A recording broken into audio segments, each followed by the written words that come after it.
I'm the host of this beautiful podcast known as The Bible in 1 Year with Ochido. I chose to do the Bible in 1 year by following a structured plan written by this particular daily Bible reading guide, where we read a psalm, a proverb, an Old Testament and a New Testament every day. It is structured in such a way that if you follow the 1 year plan, you can read through the Bible from cover to cover. So I'm back in my study because I think for the last 5 or 6 episodes I've been in my garden. So we're back here. The Easter holidays are over and we're back to work. Alright, so thank you for everyone who has joined so far. We're making progress on our readings. Today we'll be looking at the book of Joshua. So we have rounded up the book of Joshua and we'll be entering the book of Judges today. The book of Judges. We'll be looking at Judges, chapters 1 and parts of chapters 2. We'll be looking at Luke, the book of Luke, see what's going on with Jesus and all the plots to kill him. We'll look at Psalm 90 and interestingly, Psalm 91. I use the word interestingly because normally we just go through a psalm a day. But the last 3 episodes, we broke down one psalm in 3 days. And then today, we have 2 heavy psalms put together. I don't know why. I was going to split them, but I feel like if I do, I will begin to mess up the structured plan done by the writers of this Bible guide. So I've just decided to put aside my ego and read it as it is. And of course, our Proverbs, which will be 2 scriptures. So hang in there as we proceed. I hope to make this interesting and do this in record time. So now, the Israelites are in the process of taking over the lands that they have been allotted. If you remember, lots were cast 2 episodes ago, and everybody now knows where they're supposed to stay in. We had issues with some people complaining, oh, those people have cars, they have aeroplanes and they have private jets, we can't go and fight them. Ooh. And Joshua had to say, come back here, our guy people are great. The house of Joseph, you guys are big, you are many. Come on, man. You are actually 2 tribes put together, the house of Joseph. So you go there and take the land. Come on, push back. Take portions of the land that people don't live in, settle in there, and then push the people. Make sure you do so. And they grudgingly went there anyway. So after Joshua's death, the children of Israel began to ask, who will lead us now? We don't have any designated leader as such, which is surprising to me. Because I don't know why a leader was not selected. Both the high priest and Joshua passed on. Maybe Caleb was there, or maybe Caleb too passed on, I don't know. But they hardly had any other person who was emerging as a leader, and that was the problem. So one of the issues I observed was there was no grooming of a new leader. There was no grooming of a new leader. Now let's quickly go on. So after Joshua's death, the children of Israel began to ask who will lead them. Remember the formation in the wilderness, when they were in the wilderness, when they had built the ark, God said anytime they were moving, Judah would go first, then Simeon, like that. So God reminded them again and said, Judah will go first. Judah, you lead, you take lead. So Judah asked the tribe of Judah, maybe the leaders of the tribe of Judah asked the leaders of the tribe of Simeon to accompany them, help them go conquer their land, and they in turn will conquer the land for Simeon as well. So it wasn't, let's not go alone and do our things alone. Let's go in pairs, you know. So Judah and Simeon teamed up, and they were able to make good progress. Judah conquered portions of the land that they went to conquer, and they found a guy called Adoni-Bezek. This Adoni-Bezek had conquered 70 kings, and anytime he caught a king, he would cut their fingers and their toes, and then they would be under his table when he's eating. Such gruesome and cruel way to treat people. But he would just be maybe enjoying their misery, the whole king, now my servant, and all of that stuff. But they caught him, and maybe the Jews went ahead of him because they cut his toes as well, his big thumbs. Okay, so he cut their thumbs and their toes and their big toes. So they did the same to him, and he was even crying, saying, "Oh, God has repaid me," and all of that stuff. They didn't kill him, but they took him back to where they were, and he died. He died there. They remember that Judah conquered Jerusalem. It's part of Jerusalem. Fought those in the lowlands and in the mountains where Hebron is. Hebron, I think Hebron was where Caleb. Okay, let me not go ahead of myself. So they killed Shishai, Ahiman, and Talma. I don't know who those were. Maybe those were like some real strong men in those areas. Caleb had offered a land. If you remember, 2 days ago, Caleb had offered. So Caleb had a land called where the Anaks were living. There was another land, maybe not too far from there. Caleb had said, "Look, I'll give that land to anybody who kills. I'll give my daughter in hand to the marriage to anybody who takes over that land." So his nephew, his brother's son, did, and he married Caleb's daughter. And then in addition, Caleb's daughter came that day. Remember that day I did that whole thing? She just came down from her house. "Hello, Daddy, how are you doing? Please, you've given me the southern lands. Can I now have some water?" So he said, "All right, I'll give you water. I give you water." So he gave her a spring as well, which was not too far from the land, and gave her the upper springs and the lower spring. And I was like, isn't it awesome to just have a daddy you can get everything from? So that they reminded us here about the story as well. Then the Kenites. The Kenites haven't featured at all, but the Kenites are the in-laws of Moses. Those people from Ethiopia that Moses married their daughter.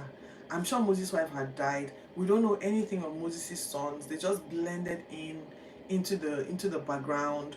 But their children, their families, they were all there. The Kenites, they followed the tribe of Judah. So anywhere Judah went, they found their space within Judah and settled down and lived among them as well. They've been gone away from their people as well. Judah took Gaza. Did you hear what I said? If you are conversant with current affairs today is the 23rd of April 2025, you will know that there's a whole issue going on within the Gaza Strip where the Israelites, they occupy West Bank and all of that stuff. So this is the same Gaza, honestly. Judah took Gaza and the Ashkelon area. They drove out the mountain people, but could not drive out the lowlands, the place where they are fighting till today, the strip. They could not drive out the lowland. And I wrote here a fight that is playing out in front of us at the Gaza Strip. They could not drive out those people. Until today, they are still unable to drive them. Now, the fight is so hot and so emotional. And the world today is different. All right. So Caleb also drove out the Anak giants. And the house of Joseph drove out the people from Bethel. Okay? The house of Joseph drove out the people from Bethel. In fact, when they were trying to enter Bethel, they saw one guy coming. They were like, "You, come here." And they're like, "Where's the entrance to the city?" The guy's like, "I'll show you guys on the condition that you won't kill me." And they were like, "All right, I won't kill you." So they went in, burned the city, overthrew it and everything, and then spared the guy and his family. The guy went on. That city used to be called Luz. The guy went on to another part of wherever and built a city and renamed it Luz. So that's how the house of Joseph took over parts of their own land. However, the Israelites were not making the kind of progress that God expected. They were not able to drive out. Most of the people were not able to drive out all the people from the land. And God was very specific. Don't play. Destroy all their altars. Go for their altars, because I think their altars were empowering these people. Their altars were giving them insight what to do. The evil altars, right? Because God's altar was a good altar. The Benjamins couldn't drive out the Jebusites. The Jebusites lived in Jerusalem. So even though Judah conquered its part of Jerusalem, the Benjamites couldn't conquer their part of Jerusalem. Manasseh couldn't conquer Beth Shean, Tanakh, Megiddo, many places. They just couldn't. They were already whining. They couldn't. They couldn't. However, they grew strong in the land and began to subdue the people of the land. Ephraim, they could not sack Gezer, nor Zebulun. Zebulun could not sack their people. Asher, Naphtali, none of them could get rid of the people who were living in the land completely. They were accommodating them, feeling bad, leaving their altars. That was an issue for God. Dan, the tribe of Dan, they were even driven off. Like maybe they entered the land and then they wanted to go. They drove them back, go back. So they had to run to the mountains. They had to be forced up the mountains.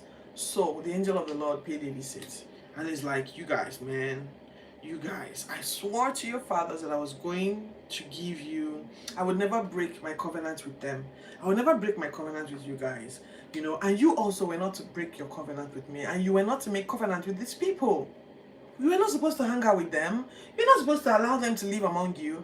You're supposed to take a very hard stand.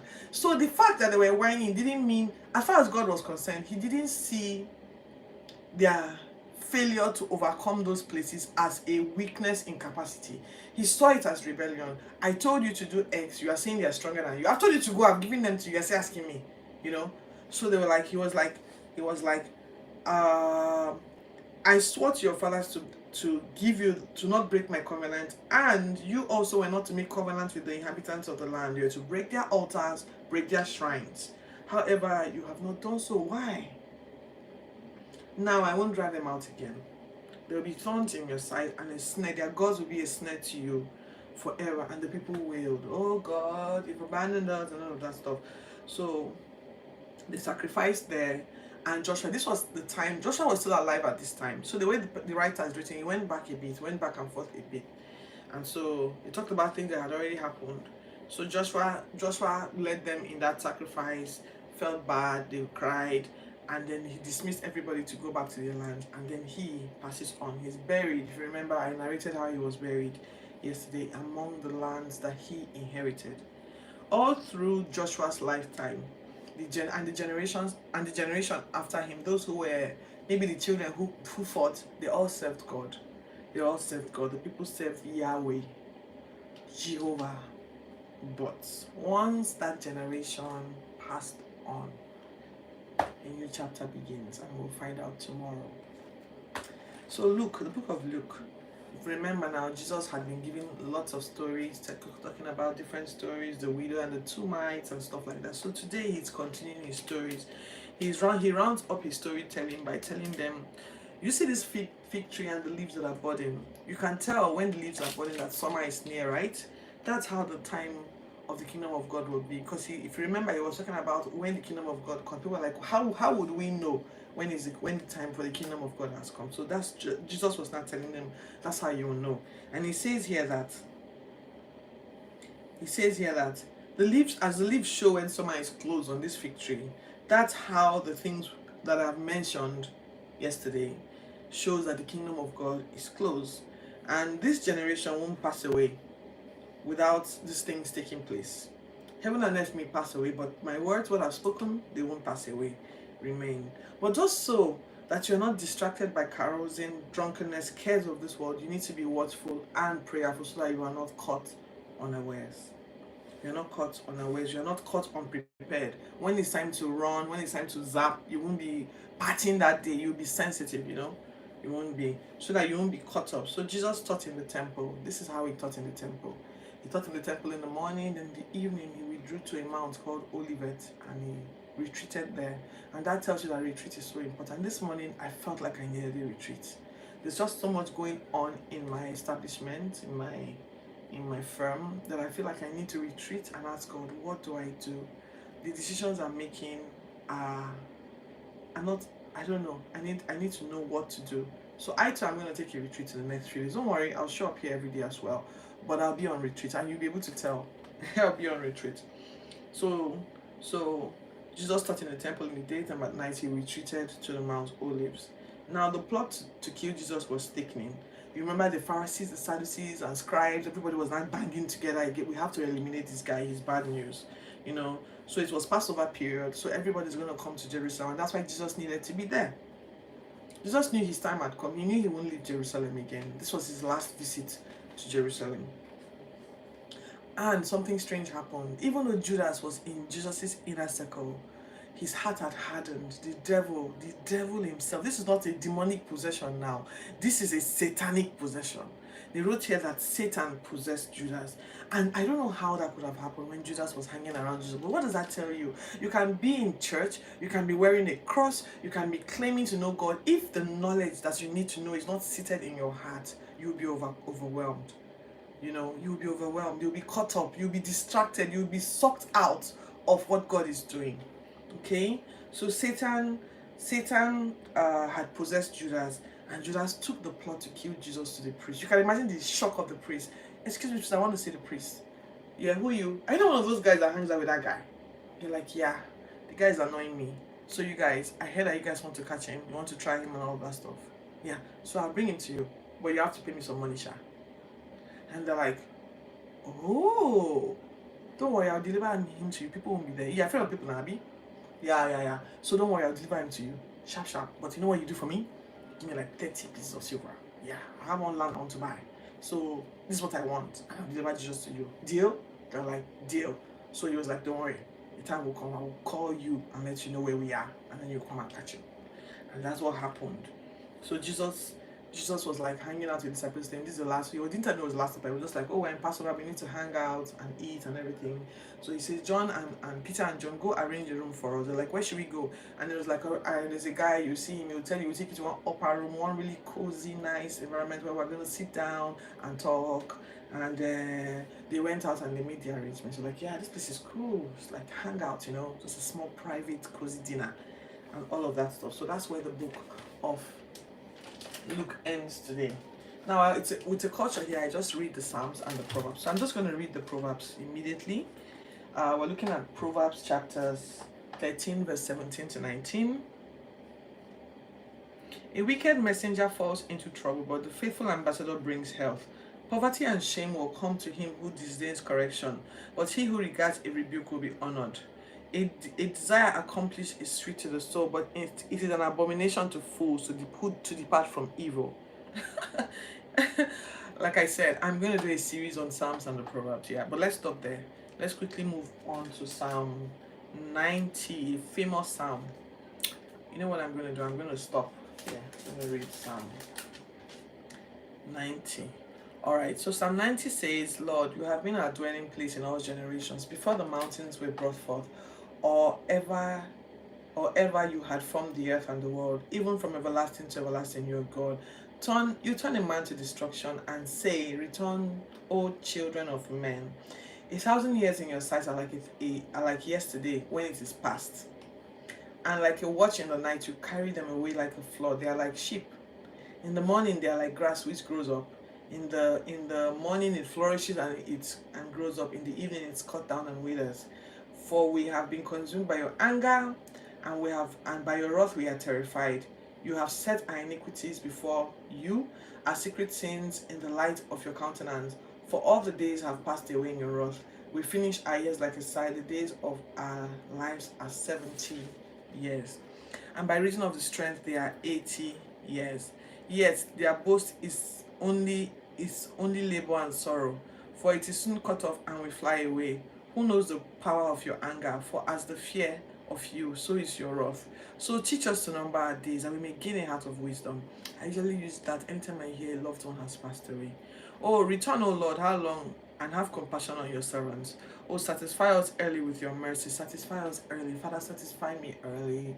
Make me break through early. Make me make wise decisions early. I don't want to be old before I discover that I need to make these things. Sorry, that was a digression. Verse 15.